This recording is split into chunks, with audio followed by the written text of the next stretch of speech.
All right, it's a new year, which means we have a brand new way we're doing content here at Josh's Movies. Movie reviews, TV reviews individually will be done through YouTube Shorts. Whenever the movie comes out, I'll do out of theater reactions. For TV shows, I'll either do the binge type TV show model or I will do episode by episode reactions for things like The Last of Us that comes out this next Sunday. But every Monday, I'm going to do a cool little video. Going to try to keep short, do a little bit more type of reviewing here than I can do in a minute for each short YouTube short that I do for a movie. And that is going to be what I watched this week. So you'll see here in this episode, I'll go into the 4 different things I really watched this week outside of the world of sports and other, web series type stuff. These are going to be TV shows. These are going to be movies. I'm going to give more into my thoughts and details than what I do in normal reviews. But I'm going to try to keep every little kind of conversation I have about each individual movie to about 3 or 4 minutes at max. Give my brief thoughts, go over what I watched, what I might recommend for people. Sorry for the minute-long intro. Again, if you like the YouTube short type reviews for movies, leave a like, really subscribe, because that's what I'm going to be putting out as we move forward. But every Monday, I just want to kind of go over more on the movies and TV shows that I watch each week. So what did I watch this week, the first week of January? Well, we started out with M3GAN. I got to see that Thursday night in theaters. We also finally caught up on Wednesday. I was holding off. I was waiting for a friend to binge this with. I finally got to watch Wednesday from start to finish this week. Go over my thoughts here in a second about that very popular TV show. I got an early screening of A Man Called Otto. I know I put out a little bit of a review here on Saturday. Definitely check that out if you're wanting a short synopsis. Otherwise, I'll give you a little bit longer of my thoughts here. And then I got to, with a group of friends last night, I rewatched The Menu. This was a movie I saw in theaters. I don't have any type of short review on it, so I'm excited to talk about this movie because when I saw it in theaters previously, I really enjoyed it. But let's start off number 1 with M3GAN. So M3GAN was a movie that I definitely enjoyed a lot more than I thought I would. It gave me like it was going to be a cheap horror, cool robot doll who's there to be friends with the kid, now becomes a psychopath killer. It wasn't. It was part that, but a lot of the M3GAN was about the drama of losing family, being obsessed with your work, the culture we have today with reliance on technology and phones. M3GAN had a lot of different commentary angles down and showed it in a way where it didn't feel too forced for the most part. I think the reliance on technology definitely had a little bit of forcefulness in there, but the overall laughs in this movie was really well done. The heart in this movie kind of dealing with the grief of losing family, I think was really well done, and kind of showing how you can be way too involved in your work and you miss the things around you. I think that was also handled pretty well. The acting in this movie was pretty subpar. There was a boss character that I think really stole the show for me in the movie, as well as M3GAN the doll, and her interactions with the little girl who, if you watch Haunting from Hill House, you'll recognize her from that TV show. But overall, M3GAN was a really great delight. I think if you're a fan of just kind of a nice movie out, I think you're going to get a lot of laughs. It definitely has the horror elements near the end, though I felt like that was kind of a rushed. I felt like when we switched to a third act type horror movie, it was like it felt a little disconnected from the rest of the movie. But that's a minor gripe for me. Like I said, I really enjoy M3GAN. It's something that I recommend people go see in theaters. I think it's a good time to do. It's definitely something you could do with friends and family. It's PG-13, but there isn't too much blood in it. Trying not to say as much.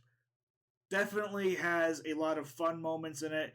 Has a lot of well-earned character moments. Wish the acting was a little bit better. Wish the third act was maybe a little bit more drawn out, but there's really no complaints. M3GAN felt like a great time at the theaters. Definitely recommend you go see it in theaters. And if you wait for it to come to digital, I think you'll enjoy it at home too. But it was a surprise hit for me.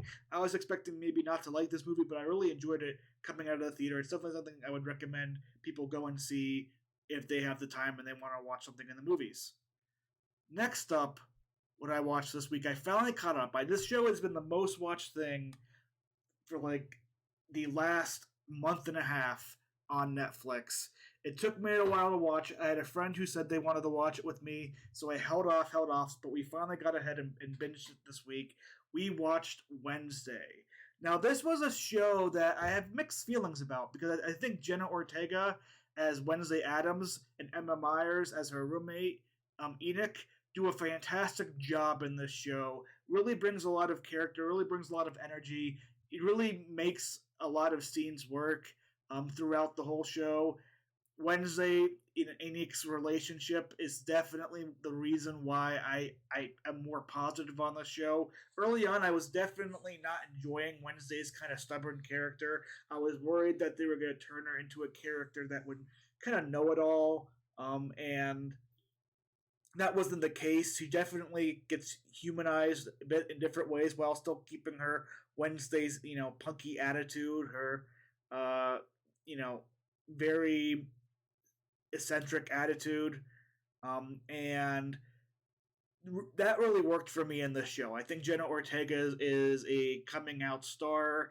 Obviously, she's been in stuff last year like Scream and X. She's been in other TV shows like Stuck in the Middle on Disney, on the Disney Channel, or a brief appearance in You in season 2, I believe. But I think Wednesday here is her coming out party as kind of like alongside like Millie Bobby Brown, Sadie Sink, a few other young actresses, like as the next generation of great talent. I definitely recommend Wednesday Adams if we're on the edge. If you're watching something with the family, if you have any connection to the Adams family, before, I think it's a show that you'll really enjoy. My biggest gripe with the show is I didn't really buy into the mystery very well. I kind of figured it out right away, or kind of I put okay, this person and this person are at least suspect persons, so they're probably going to be the most suspect persons on who's doing all the bad stuff. But overall, Wednesday was a really good time. I see why it's as big as a hit as it is. It's kind of a loosely fun, easy watching TV show. It doesn't ask you to think too hard. It doesn't ask you to care too hard. But it has a lot of fun in there. It's really easy to watch with the family. I think Tim Burton did a great job with this. I know it just got renewed this weekend for season 2. I look forward to that. And I just think Jenna Ortega, again, with the yums, we're not going to try to do that this year. But Jenna Ortega as a whole is just a rock star of an actress. I think she's going to be in Scream 6 here later on this week. Later on this year, I think in March that comes out.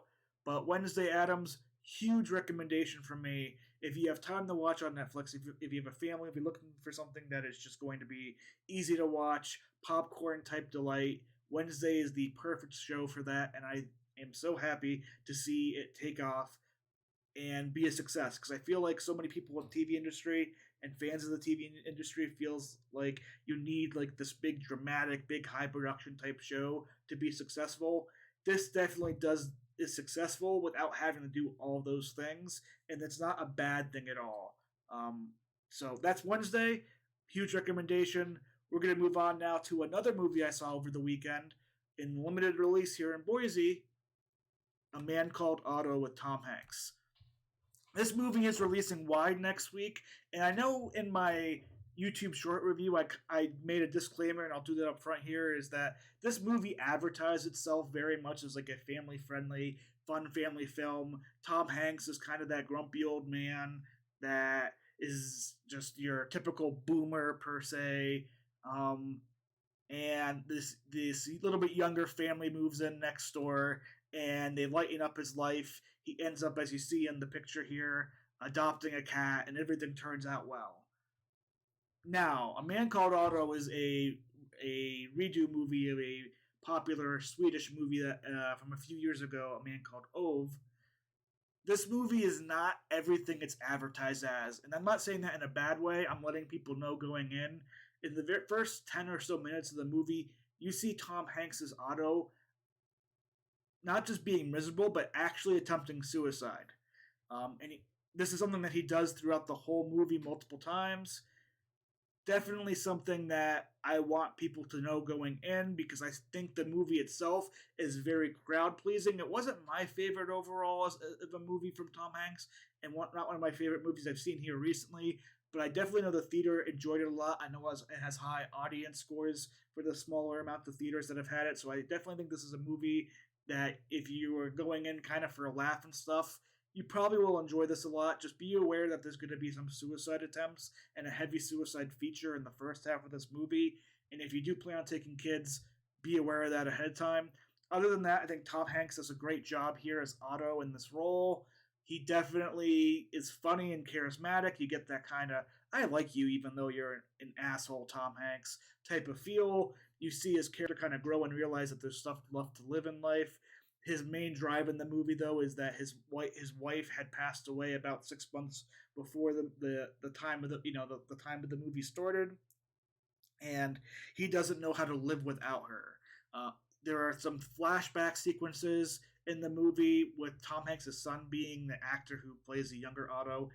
Didn't really work for me as well. That kind of, but definitely is needed to show their relationship and why Otto's wife left such a big impact on his life and why he struggles to live without her. That I think would have worked a lot better if we had better acting and better screenwriting with it. But overall, not too much to complain about. Big crowd pleaser. A lot of people were laughing. Got some claps at the end. People seem generally well, received for this movie. So might be something you want to check out next week. But definitely want to leave that critique in the beginning that be aware there is going to be multiple suicide attempts here in this movie. If you were planning to take young kids and you don't want them to see that, just know that ahead of time. And that's A Man Called Otto. I'm happy to get to see a little bit early. Excited to see what people think of it when it comes out wide across the country next week.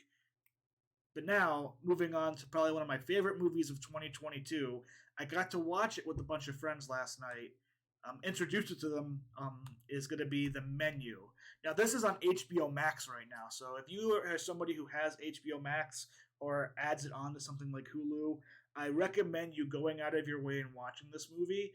If you're into kind of your horror, thriller, comedy type, suspenseful type movies, it's definitely a movie that leaves an impact for most people, including myself. I definitely think Taylor-Joy and Ralph Fiennes do an amazing job as both the lead chef and Margot, the suspicious guest that is at the restaurant here in the movie. This is a movie that I wasn't sure how my friends were going to take it because it definitely has some overarching themes to it. It has high commentary on both foodie culture, critic culture, politic, rich people, as well as a little funny gag on actors in there, as well as kind of chef culture. There's a lot of commentary about life going on in here, and you definitely have some great comedic moments. You feel really suspense as a part of the movie where you're wondering, where's this going? Where's this going? And then it hits the gas, and you're like, oh, this movie is now this. We are no longer just this weird little conversation piece. Like, we are in a very suspenseful, very thrilling, some horror elements type movie, and holding it really in a very small restaurant type feel. The direction here is just superb. The acting is really, really well done. There are moments at the end of the day, you're going to hear a clap, and it's good. For a week or so, it's going to make your hair on the back of your neck stick up. I really enjoyed The Menu. When the movie finished last night with our friend group, so many people were like, "Oh my gosh, thank you for recommending this. This was a really good movie. Oh man, that was really, really good. I'm sorry, I was kind of, because we watched it through Discord as a group, and not, usually we use a text chat for people to kind of have their thoughts. And this, I was worried because this was a movie that nobody was talking during, and that usually means two things: one, people are bored and they're not tuning in, or two, people are really enjoying it and taking it in fully, and they don't want to divert their attention away from the screen. And this was definitely a movie that it seemed like at the end, people did not want to divert their attention away from the screen. And I think this movie was underrated. I wasn't sure if I was going to like it going in. It's not proposing itself like it's going to be a big Oscar candidate. That wasn't its kind of big pitch. But I definitely think we're going to see a lot of nominations, and I think more people are coming out and liking this movie more than things like Babylon, more than things like I Want to Love Somebody, The Fablemans, Amsterdam, Don't Worry, Darling. The Menu has kind of become a sleeper hit alongside Everything Everywhere All at Once earlier this year as a movie that may make a lot of plays in the awards season coming up here. And I just think it's overall a really, really good movie. I can't recommend it enough. Like I said, it's on HBO Max. If you have a chance to go and stream it, I super recommend that right now. It was a great time. Definitely watching it with a group of people, seeing their reaction, having that discussion afterwards. It's a movie that I think provokes that. And I can't recommend it enough. But that is going to be it for this week. That is what I watched this week. We had M3GAN Wednesday, A Man Called Otto on the menu. Obviously, I probably watched some other stuff like sports, YouTube videos, and things. Tell me below if you want me to comment on that stuff in these videos. Otherwise, I'll kind of keep it to the TV show and movie format that we had this week. Again, this is something new.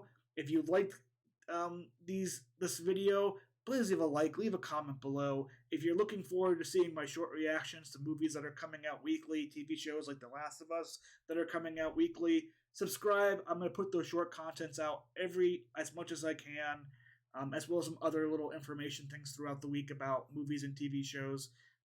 Leave a subscribe if that interests you. Otherwise, I hope you guys have an excellent week coming up here. I can't wait to come back in a week and talk about what I watched last week. Or in this next week for movies and TV shows. But until next time, have a great week, and I'll see you then.